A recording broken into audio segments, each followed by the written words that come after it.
Labour Minister Thulas Nxesi is visiting the Unemployment Insurance Fund call centre in Johannesburg. Let's get more on the story by crossing to our reporter Mbongeni Muthwa. Very good afternoon, Mbongeni. We're seeing reports that only 136 claims have been processed over the 30,000 applications that the UIF has received. Are those figures correct? And what's the minister saying? Well, Nzima, without any waste of time, I'll just ask the minister himself because he's standing right next to me. Minister, first question that people would like to know is the figures that are out there that are being quoted as the number of applications that have come through for the UIF benefit, COVID benefits so far. Are they correct? What are the figures at the moment in terms of applications, and also how much has been paid out so far? Well, it's very difficult to say what are the figures today because we collect the statistics midday and late in the afternoon. But so far what has been given to me by the officials, they say they've processed the numbers where they could be able to pay in excess of 900 million. And they indicate that, but the forms now are coming in very big numbers and the applications. And the reason for that is very simple. There has been resistance from some of the employers, but after we put the compulsion, most of the employers now are applying. So we're going to see more numbers coming in. Is the process simple enough for individuals to apply and for employers also to apply and get joy? We assess those processes as we continue with it. That we've partnered with Harambee, we've been able to increase our capacity technically and even in the number of the processors which you're seeing in my background and the others in the main area. This is an overflow. So we think that we are starting to be there, but we are not yet there. But as we identify the needs for more, we are going to be increasing the numbers of these processors. We're not holding anything now because we want to make sure that by the end of this week, we've been able to pay a large number of the workers.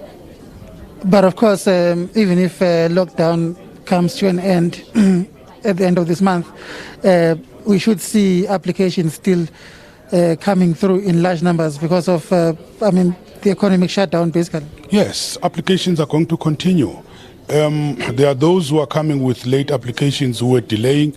We're going to process them. But also, we've been planning that this is going to impact on the employers and the employees for the period of 3 months. We know that a number of companies are going to go down, and it might take them 6 months, some of them a year, to be able to come back and operate properly.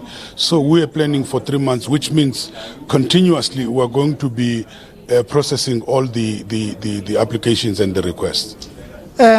While we have you, we understand that there's quite a number of cases that are being lodged at the CCMA for unfair dismissal, especially domestic workers. By last week, we understand the number was already 43,000 domestic workers who have gone to the CCMA complaining about unfair dismissal. What is going on from your assessment? Well, this is very unfortunate that the employers at this sensitive stage, they can be able to do that. When we have come forward to say, in terms of the payment for this particular period, we will be able to assist the employers. It's unfortunate, it's insensitive, and we suspect that come the end of this particular COVID, when the lockdown ends, we're going to be sitting with thousands and thousands of disputes. We're already planning with the CCMA how we're going to handle those disputes. Clearly, we will have to look at our capacity to handle those disputes. But it's clear that we're heading for a huge number of disputes. Lastly, for clarity, what is this center all about? For people out there to know, those who may need to actually maybe contact this center, what is this center actually providing? No, this center is interacting with those who are calling us, wanting the information, making the applications online. They are being guided by the people online to be able what steps they should follow. And there are also those who can be able to do it on their own. They are given the website where they can be able to get the forms. And so this is a call center which is trying to help the thousands outside there who happen to be calling us. For UIF benefit? Definitely, it's about the UIF benefit, which we call the COVID-19 UIF benefit. Minister, thank you very much for your time. Thank you. Well, Nzinga, there you have it. That was the Minister of Labour, Minister Thulas Nxesi. We hand back to you now. Mbongeni Muthwa speaking to the Labour Minister there, giving us an update. The Minister just saying that about 900 million rand has been paid out from the UIF. We'll follow up on that story. Now.